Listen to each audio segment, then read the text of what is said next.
আমি আমার ব্যবসাটা শুরু করেছি at the age of 37 আমাদের ফ্রন্টিয়ার মার্কেটসে এন্টারপ্রেনিউরশিপ একদম অন্যরকম একটা জিনিস from Silicon Valley. The workforce has to develop critical thinking skills that cannot be automated. আমি এই এক্সপিরিয়েন্সের আগে অনেক শুনেছিলাম আমার আত্মীয়দের থেকে যে বাংলাদেশে হেলথ কেয়ার সিস্টেমে অনেক চ্যালেঞ্জ আছে। তারপরে আমার মাকে এয়ারলিফট করতে হয়েছে ব্যাংককে। তো ইট ওয়াজ ভেরি আপসেটিং আমাদের ফ্যামিলির জন্য। আমার নাম সিলভানা কাদের সিনহা। আমি প্রাভা হেলথের ফাউন্ডার, চেয়ার আর সিইও।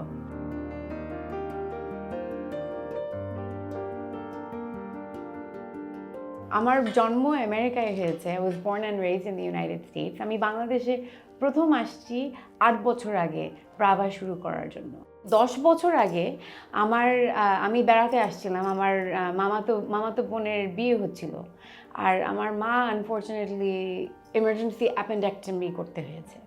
আমার আম্মার সার্জারিটা ডিলে হয়েছে। তারপরে সার্জারির পরপরই অনেক কমপ্লিকেশন হয়েছিল, অনেক ডিসকমফর্ট ছিল। আর আসলে কেয়ার বলতে গেলে সেরকম ভালো ছিল না। আমাদেরকে কোনো পাত্তা দিচ্ছিল না হাসপাতালে। ব্যাংককে সেকেন্ড সার্জারি করতে হয়েছে। তারপরে 1 বছর পর একটা থার্ড সার্জারি করতে হয়েছে because of complications from the original procedure. কিন্তু আমি নিজে এভাবে দেখি নাই আগে। এই এক্সপিরিয়েন্সটা অনেক আই ওপেনিং ছিল আমার জন্য। সো 8 বছর আগে আমি বাংলাদেশে শুরু করেছি আসতে। 1 বছর ধরে আমি আসা যাওয়ার মধ্যে ছিলাম। 7.5 years ago now আমি আসলে শিফট করেছি বাংলাদেশে। আমি অনেক রিসার্চ করেছি, অনেক পেশেন্টদের সাথে কথা বলেছি, বুঝতে যে বাংলাদেশের হেলথ সিস্টেমের চ্যালেঞ্জ কী এক্স্যাক্টলি, কারণ আমি নিজে এখানে কখনো থাকি নাই।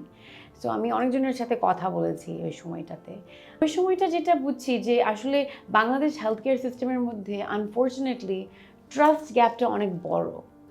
এটা কিছুটা আনফেয়ার, কারণ অনেক দিকে বাংলাদেশ হেলথ সিস্টেম অনেক অ্যাডভান্সড হয়েছে। আমাদের লাইফ টাইমের মধ্যে আমরা দেখতে পেরেছি যে poverty rate has gone down from 30% to 20%। আর সোশ্যাল ডেভেলপমেন্ট ইন্ডিকেটরে লাইফ এক্সপেক্টেন্সি অনেক high, even compare to certain advanced economies.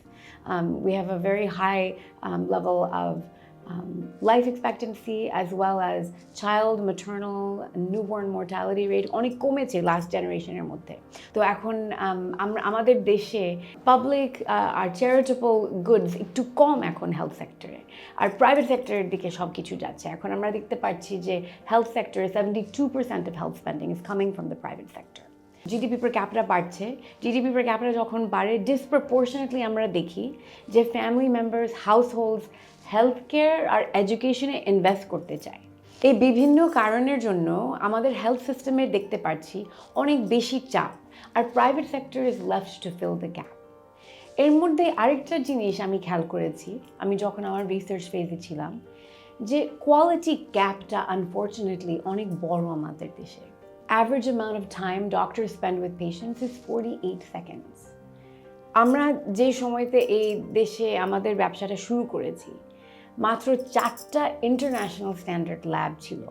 অনেকে ডাক্তারদেরকে দোষ দেয় যে আমাদের মিসডায়াগনোসিস এত বেশি হচ্ছে কেন, ডাক্তারের দোষ দেয়। কিন্তু আমাদের দেশে অনেক ভালো ডাক্তার আছে, কিন্তু কোয়ালিটি ডায়াগনস্টিক টেস্টিং যদি না থাকে তাহলে ডাক্তারও ঠিকমতো ডায়াগনোজ করতে পারছে না।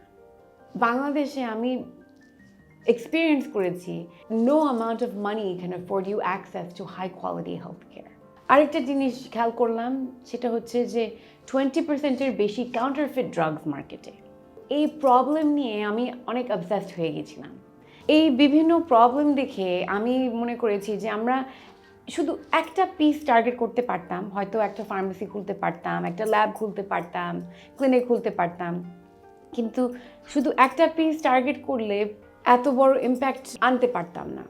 আমাদের 3 বছর লেগেছে টু স্টার্ট সার্ভিং পেশেন্টস। আমাদের সফট লঞ্চ হয়েছে অগস্ট 2017-এ। সো 3 বছর ধরে আমি প্রত্যেক দিন ডে ইন ডে আউট, রাত, উইকেন্ড, প্রত্যেক দিন কাজ করতাম এই স্বপ্ন নিয়ে, before I could serve a single patient. And I needed that focus and I needed that time because healthcare কিন্তু অনেক কমপ্লিকেটেড। যে কোনো প্রতিষ্ঠান তৈরি করতে হলে সবসময় কিছু চ্যালেঞ্জ থাকবে। প্রথমে টু বি অনেস্ট আমিও একটা নিজে মোটামুটি আননোন একটা মানুষ ছিলাম বাংলাদেশে। আমি আমার সারা জীবন বাইরে ছিলাম, আর আমার ক্যারিয়ার লয়ে ছিল, ইউএস ফরেন পলিসিতে ছিল, অন্যদিকে ছিল। তো আমি একদম আননোন মানুষের মতো এসে মানে টু বি অনেস্ট আমার সবচেয়ে বড় চ্যালেঞ্জ ছিল to learn the problems of the health care system from day one. এটা প্রথমে আমার নাম্বার ওয়ান চ্যালেঞ্জ ছিল। বাট তারপরে আমার রিলেশনশিপ বিল্ড করতে অনেক সময় লেগেছে, আর এটাতে কিন্তু অনেক বেনিফিটও আসছে। কারণ আমি যাদেরকে আমার টিমে এনেছি প্রথমে, ফর এক্সাম্পল, আমি অনেক সময় নিয়ে তাদেরকে চিনতে পেরেছি। আমি নিজেও চেয়েছি এটা, আর ওনারাও তাহলে আমাকেও চিনতে পেরেছে, ওই ট্রাস্টটা তারপরে বেড়েছে। Several of our current team members actually আমাদের সাথে প্রথম থেকে আছে ফ্রম দ্যাট টাইম। আমি সবসময় জোক করি যে আমাদের এখন যে ল্যাব ডিরেক্টর, উনি আমাকে অনেক ইন্টারভিউ নিয়েছে আমার, কারণ উনি আসলে জানে না যে আমি কে, আমাকে ট্রাস্ট করা যাবে নাকি। তো প্রথমে আমার মনে হয় that was one of my big challenges is creating my own reputation and earning trust এই মার্কেটে। বাট অনেক রকমের চ্যালেঞ্জ থাকে তারপরেও। আমাদের একটা জায়গা যখন চেয়েছি, আমাদের 30,000 স্কোয়ার ফিট দরকার ছিল, গ্রাউন্ড ফ্লোর অ্যাক্সেস দরকার ছিল, আমাদের বাজেটের মধ্যে থাকতে হবে। ওইটাও, এই বিল্ডিং যেটার মধ্যে এখন আছি আমি, এই বিল্ডিংটা পাওয়াটাও অনেক কষ্ট ছিল, আর একটু সময় লেগেছে দেন উই এক্সপেক্টেড। প্রত্যেকটা জিনিস সবসময় আরও সময় লাগে then you expected to, but ওই প্রেশারটা রাখতে হবে। আর as a start up and as a new company সবসময় একটা ইমপেশেন্ট থাকে নিজের মধ্যে, যে স্পেশালি আমাদের যে স্বপ্নটা ছিল যে আমরা পেশেন্টদেরকে এমন একটা সার্ভিস দিতে চাই, আমরা চাচ্ছিলাম যে লেটস ডু ইট, আমরা পেশেন্টদের এই সার্ভিসটা দিতে চাচ্ছি যত তাড়াতাড়ি পারি। আর আমাদের পুরো সিস্টেমটা is really grounded in international standards and quality. আমাদের ডাক্তাররা ইন্টারন্যাশনাল প্রোটোকলস ফলো করে যখন ওনারা ট্রিট করেন পেশেন্টদেরকে।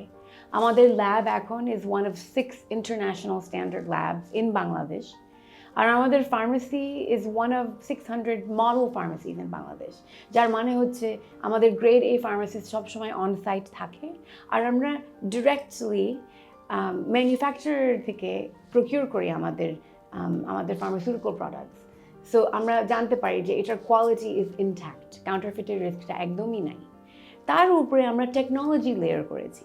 আমাদের একটা অপরচুনিটি আছে লিপফ্রগ করতে, যে আমরা টেকনোলজি এমনভাবে ইন্টিগ্রেট করেছি যে আসলে আপনি হেলথ কেয়ার অ্যাক্সেস করতে পারবেন যে কোনো সময় থেকে, যে কোনো জায়গা থেকে, from our app, from the internet, via telemedicine, e-pharmacy, আপনার মেডিকেল রেকর্ডস সব এক জায়গায় থাকবে। তো আমরাই একমাত্র এখন বাংলাদেশে যে both virtual as well as in clinic health care offer করতে পারছি। সো এখনও আমাদের অনেক চ্যালেঞ্জ থাকে মাঝে মধ্যে। Definitely it's a fast growing economy, আর যখন একটা ইকোনমি একটা তাড়াতাড়ি গ্রো করছে, চ্যালেঞ্জ থাকবে। রেগুলেটরি সিস্টেমও ইভলভ হচ্ছে হেলথ কেয়ার সিস্টেমে। ফর এক্সাম্পল, আমাদের রেগুলেশনও এখনও অনেক ইমেচিওর, অনেক দিকে আমাদের প্রাইভেসি প্রোটেকশন ঠিক মতো নাই। আমরা যখন প্যান্ডেমিক হিট করেছে, ফর এক্সাম্পল, গভর্নমেন্টের ঠিক মতো একটা ফরম্যাটও ছিল না ই প্রেসক্রিপশনের জন্য। ফর এক্সাম্পল, আমরা গভর্নমেন্টের সাথে কন্ট্রিবিউট করেছি, ওয়ার্ক করেছি to develop that format. So এই চ্যালেঞ্জগুলো থাকে, আর এগুলো দিন দিন ম্যানেজ করতে হয়। আমরা খুবই এক্সাইটেড যে ডক্টর ওমর ইশরাক আমাদের ইনভেস্টর হয়েছে। Actually he invested in 2021। আমি ওনাকে চিনি 2015-এর থেকে, and he has been a personal friend and mentor to me. I'm very grateful, and actually honestly I really look up to him. উনি অনেক হাম্বল একজন মানুষ, অনেক thoughtful, and আর আমরা অনেক শিখতে পারি ওনার থেকে। Number one, being an entrepreneur is not as glamorous as it looks.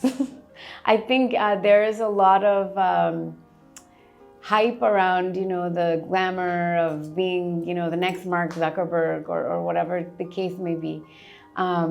First of all, Mark Zuckerberg's moto khub komi ache. The majority of successful entrepreneurs start their businesses in their late 30s or early 40s, a little bit later in life. So এটা appreciate করতে হবে। আমি নিজে বলবো, আমি আমার ব্যবসাটা শুরু করেছি এট দ্য এজ অফ 37, আর আমার মনে হয় না আমার ধৈর্যটা থাকতো আমি যদি 27-এ শুরু করতাম, অথবা একটু ইভেন আর্লিয়ার, রাইট?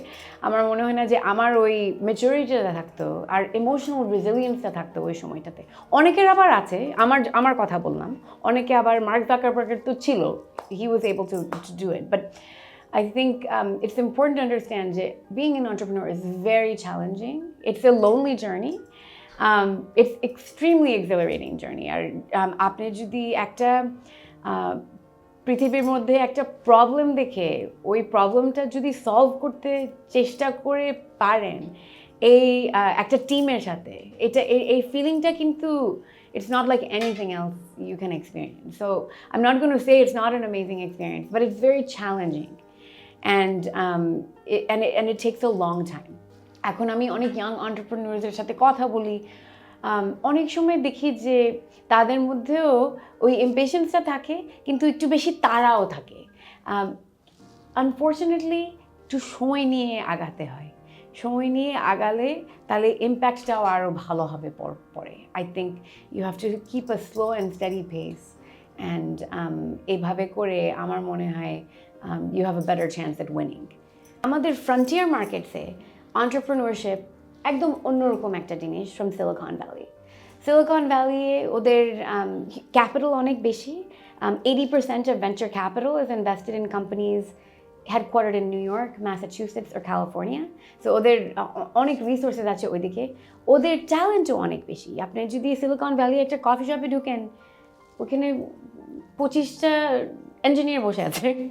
আমাদের কফি শপে তো এরকম না, it's different, it's a different skill set that you're also dealing with, so everything is more challenging. And আমাদের এই চ্যালেঞ্জের জন্য আমাদের ফোকাস থাকতে হবে on sustainability and resilience, not growth at any cost, because growth at any cost works when there is unlimited resources available to you. But আমাদের বাংলাদেশে, unfortunately, the saturation of venture capital is still very low, even compared to neighboring India and other countries in the region. So আমাদের এটা নিয়ে আগাতে হবে, এই caution নিয়ে আগাতে হবে। কিন্তু আমি মনে করি আমাদের গ্রোথ দেখতে পারি আমাদের দেশে, ঢাকায় অ্যাজ অ্যান এন্টারপ্রেনিউর প্রত্যেক দিন যে রাস্তায় উঠি আর প্রগ্রেসটা দেখতে পারি, it's a very exciting time. অনেক অপরচুনিটি আছে, অনেক প্রবলেম আছে সলভ করার, কিন্তু কোনো প্রবলেম সলভ করতে হলে you have to approach it with humility and patience. আমি সেদিন দেখলাম আমার একটা ফ্রেন্ড পোস্ট করেছে যে ChatGPT একটা সার্চ করেছে যে as automation increases and technology advances, certain jobs are going to be replaced, especially আমাদের দেশে যে চাকরিগুলো আছে, for example factory workers or certain automated tasks that will shift to technology and away from human labor. So considering all of that, what skills should the workforce develop in order to stay relevant and to stay ahead? It was very interesting. ChatGPT এই উত্তরটা দিয়েছেন, আমিও একমত এটার সাথে, যে the workforce has to develop critical thinking skills. The workforce has to develop critical thinking skills that cannot be automated. যেটাতে কোনো technology cannot problem solve in that way. আর এই স্কিল সেটটা এখন কিছুটা আমার মনে হয় আমাদের এডুকেশন সিস্টেমের মধ্যে এখনও এত অ্যাডভান্স না।